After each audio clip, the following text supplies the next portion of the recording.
Ayan, magandang araw mga kapatid, Noxty Vlog. Andito tayo ngayon sa SYM, Tuktukan, Giginto, Bulacan para dito sa bagong labas ng Euromotor Daan Hari 186. Yan, makita natin, napaka-fresh pa mga kapatid. At ito yung upgrade version ng 175 nila dati. Tingnan natin, may pagkakahawig siya sa Kawasaki Barako. Makikita natin sa kanyang itsura. So iikutan natin ngayon at titingnan natin yung mga specs nito, then aalamin din natin yung cash price and installment dito sa kanilang brand. So abangan po natin yan, stay tuned tayo.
So ito po mga kapatid yung bago-bago labas ng Euromotor, itong Daan Hari 186cc.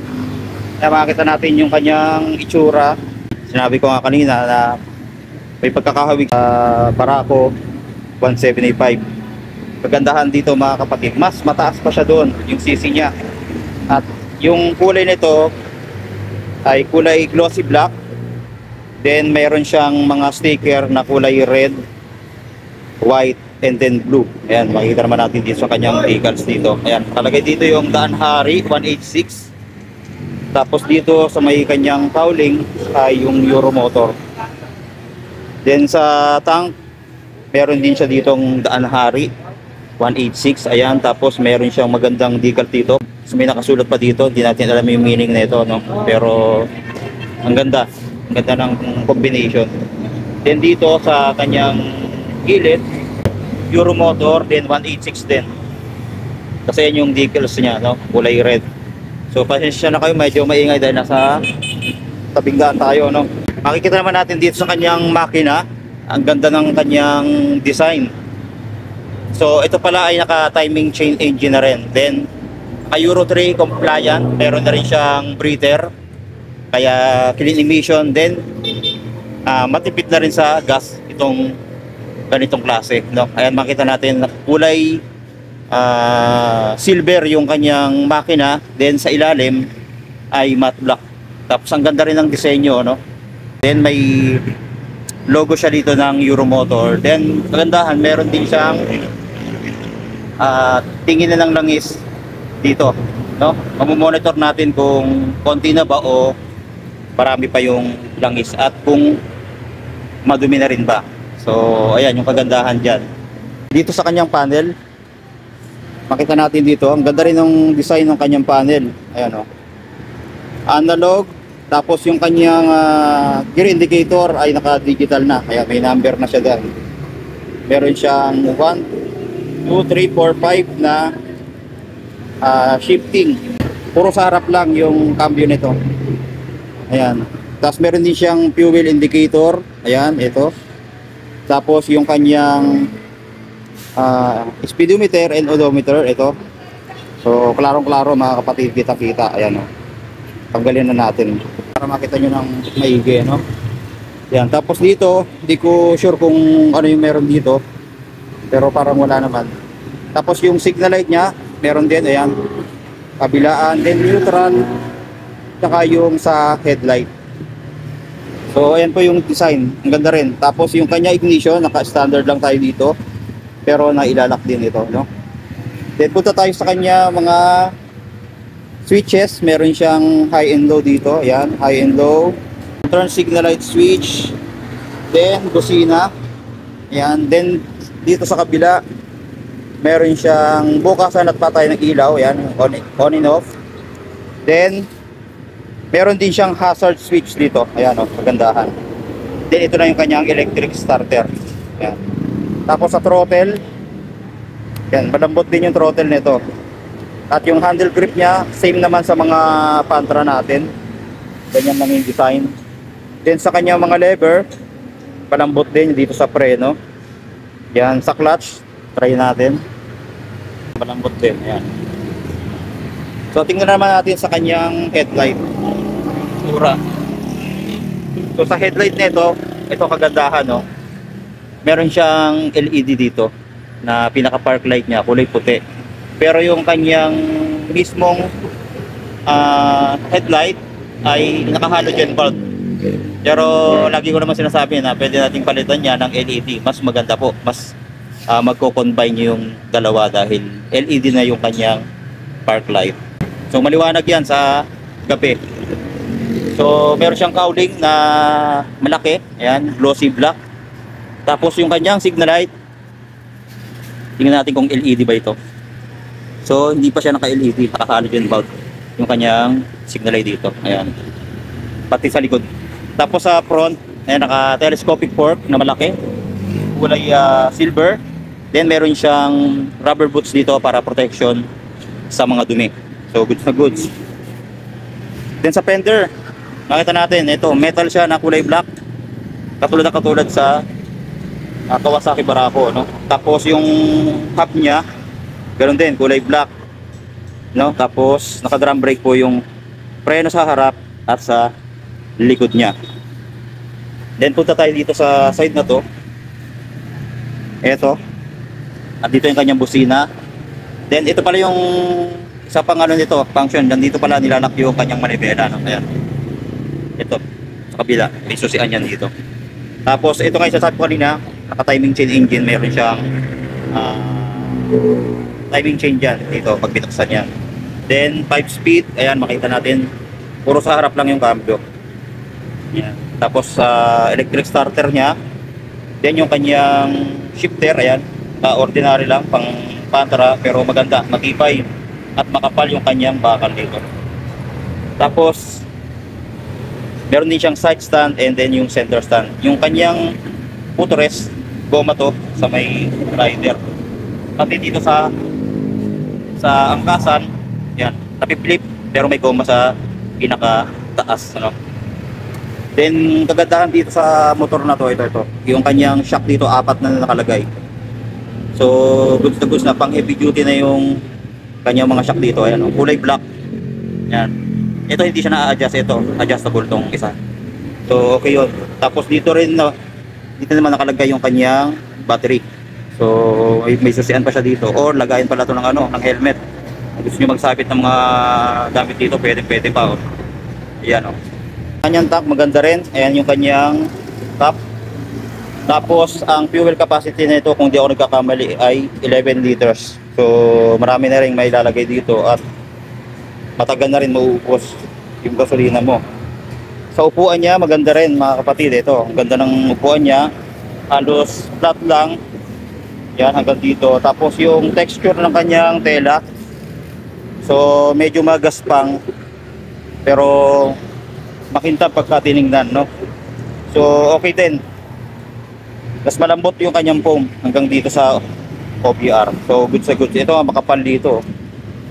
Pagdating naman dito sa kanyang pinaka grab bar, ito, pareho din sa Barako 175, yan, no? Makapal yung bakal, then glossy black. Then sa taillight niya, ito, yung gandahan, no? May LED to, yan, no? LED yung kanyang taillight dito. So goods na goods to. Ayan, no? Ang ganda, oh. Then yung signal light niya, naka-halogen bulb nga po yan. Yan. Tapos yung fender sa likod, ito. So saktuhan lang naman. So hindi siya ganun kahaba. Pwede naman natin lagyan pa ng extension dito. Reflector dito sa pinakalikod. So ayan. Punta naman tayo dito sa kanyang muffler. Matte black finish. Then meron siyang heat guard dito. Kulay silver. Metal naman to. Metal. Then sa dulo niya, yan, metal din, na kulay silver din. Tapos, ayun yung pagkaka-design. Meron siyang screw dito, tatatlo. Yan. Kickstarter, meron din siya. Yan wala yung Kickstarter. Sa size nga pala ng gulong, ito. Size ng gulong sa likod ay 300 by 17. Tube type po. Yan. Tapos Yuan Ching yung tatak ng kanyang gulong. Sa harap ay 2.75 by 17. Sprocket combination niya, ito makikita natin. Kalagay dito 42. Tapos hindi natin sure yun nandito kung 14 or 15. So sa mga nakakaalam, sa mga panghatakan, palagay ko 14. No? Malakas yung 14. Pero pwede rin naman 15. So ayan. So dako na tayo mga kapatid sa kanyang presyo. Dito na tayo magugulat sa kanyang presyo. Ayan. 186cc pero napakamura. So makikita natin ang kanyang cash price ay 69,900 lang. Ayan, no, napakamura. Tapos down payment nito 5,000. Then sa 36 months, meron siyang monthly na 3,350. Then may rebate pa yan na 300. Then sa 30 months, 3,756. 24 months, 4,364. 18 months, 5,378. 12 months, 7,405. And 6 months, 13,488. May mga rebate pa yun na 300. Then depende pa yan kung gusto nyong taasan ang down payment, mas bababa pa po yung monthly nito. So ayan naman po yung mga previous niya. Meron siyang helmet, tools, 1 year LTO, pero ngayon 3 years na ngayon eh. 3 years LTO registration and TPL insurance. Ayan. So pwede kayo mag-avail dito sa kanila, no? Sa SYM Tuktukan, Giginto, Bulacan. Sa mga iba pang branch ng Mitsukoshi, Consuerte Motors, meron yan available. Yan. Lahat ng mga motor ng SYM, Euromotor, T-Way, yan. Meron sila dito. Ayan nga yung kanilang Euro Samurai. Ang dami nila dito. So sa mga naghahanap ng Euro Samurai 155, ayan. Ang dami nilang available na unit dito. Ayan. Ito ang ganda oh. Glossy. Tapos matte black. Ito yung presyo ng kanilang Samurai, 88,900. 5,000 down payment, 4,135 ang monthly. Tapos may rebate pa na 300. Yan, sama natin sa video. Ma'am, ayan, si ma'am. Anong pangalan niyo, ma'am? Ma'am Nelia po. Ma'am? Nelia. Ma'am Nelia. Sa kanya kayo mag-inquire, saka kay... Excuse me, ma'am. Sama natin kayo sa vlog. Busy si ma'am. Ayan, anong pangalan niyo, ma'am? Trixie po. Trixie, ma'am Trixie yan. Sa kanya kayo mag-inquire sa kanila. Yan. Tapos yung si manager, ano pangalan si manager? Luisa po. Ma'am Luisa. Ayan. So, magaling sumayaw yan. Kaya mag-avail na kayo. Punta na kayo dito sa kanila branch dito sa Tuktukan. Ayan, makita nyo yung B8 Racer Tuktukan.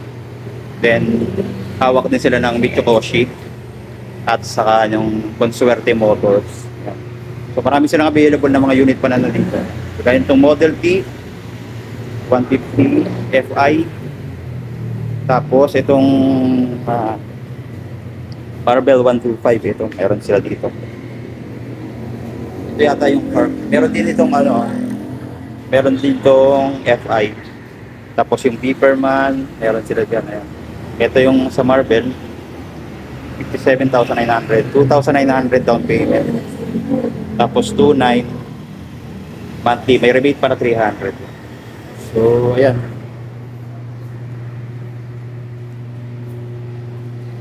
Ayan si ma'am. Ayun pa si ma'am. Ayan.